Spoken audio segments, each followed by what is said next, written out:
Hey everyone, hope everyone's doing well. So Elon Musk has offered $100 million reward for anyone who comes up with the best carbon capture uh, technology in the world. That's a mistake, and I'll tell you why.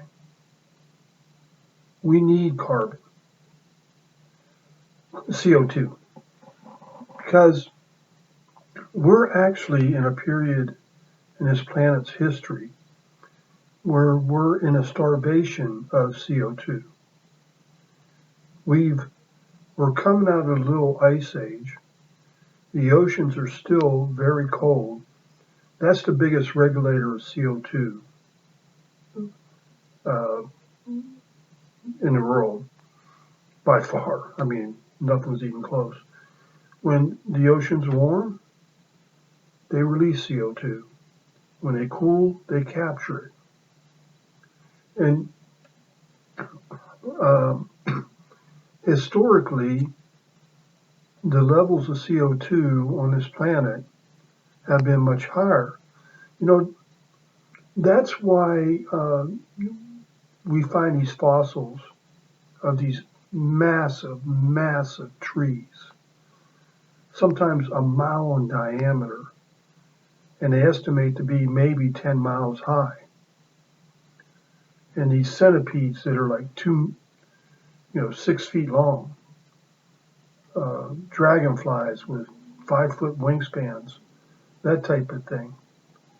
Because we had much higher levels of CO2, so the trees would suck in all that CO2, grow enormously, pump out enormous amount of oxygen, and insects especially, they absorb oxygen into their skin.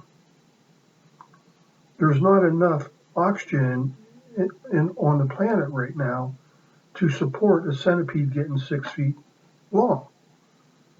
A couple inches. I think maybe a foot is like the max, something like that.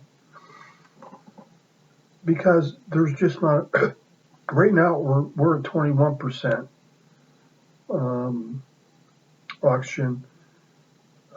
Studies have shown that in the past we were as high at 35%. And a lot of people feel that our atmospheric pressure was a lot higher too. So that just forced that in on them. Another thing, the same kind of deal in a different way with reptiles. Reptiles never stop growing, but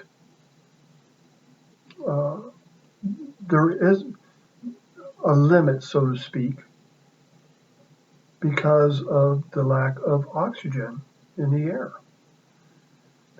It's no different than what you see when you go to like these greenhouses. What are they doing to these massive greenhouses? They're pumping CO2 in it because uh, their plants are just growing like crazy. And, you get apples like this and that type of thing, or tomatoes, whatever it may be. And it's just it's just a known fact. Humans are responsible for roughly about 1% of all CO2 that goes in the atmosphere. The rest are volcanoes, the ocean. The ocean is the number one. You know, they measure how much CO2 the ocean releases, but they don't. I don't think they measure how much. Well, let me rephrase that. There's plenty of studies that have covered both ends of the spectrum. For example, when the Arctic warms up and the ice starts to melt and the Arctic starts getting warmer, it releases CO2.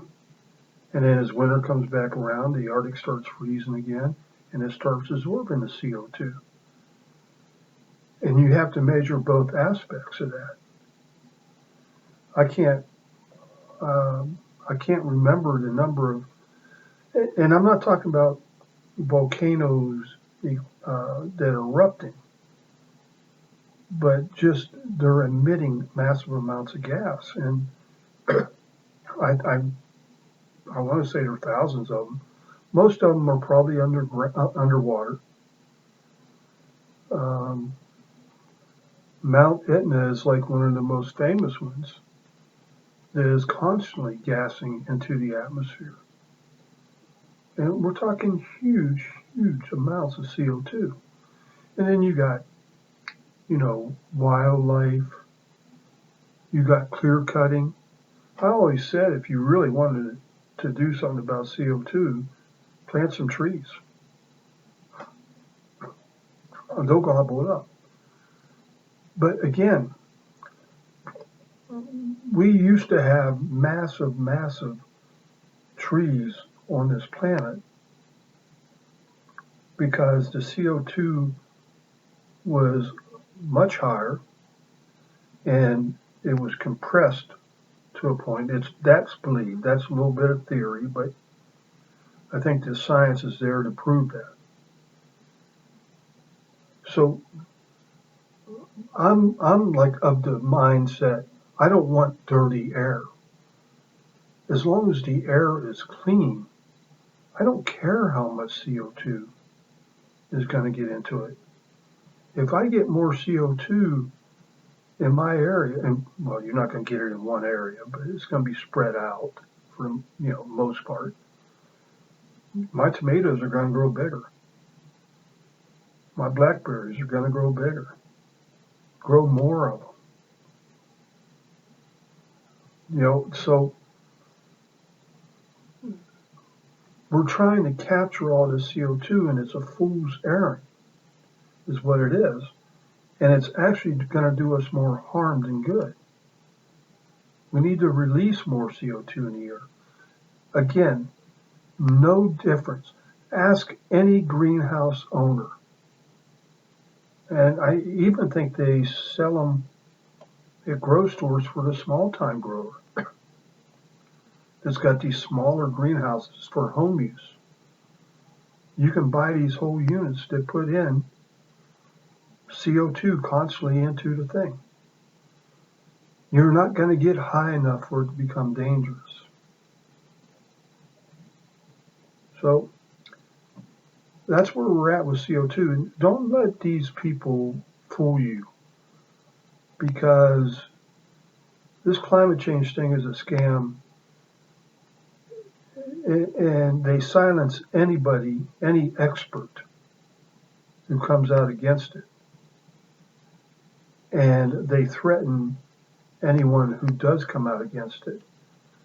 That's why many of these people won't put out a paper until they're at the very least tenured, because they will be gone. And then publications like Nature and Science and places like that, they won't publish their work. They'll just ignore it. Doesn't matter how much good science, how many outstanding footnotes they have in it, what their references are. They won't publish it. But if their quack buddy published something, they'll send it to one of his quack buddies to do a peer review, and all of a sudden it gets published in Science, and we have this peer review article that states we're killing the earth. For an example, more recent and close to home, coronavirus. Anybody that went against Fauci and company was criticized, attacked, and deplatformed. But anybody that went with Fauci was praised. It's no different. Absolutely no different. And there's good science showing how wrong Fauci was, or is, actually. Anyway, y'all have a good day. Bye.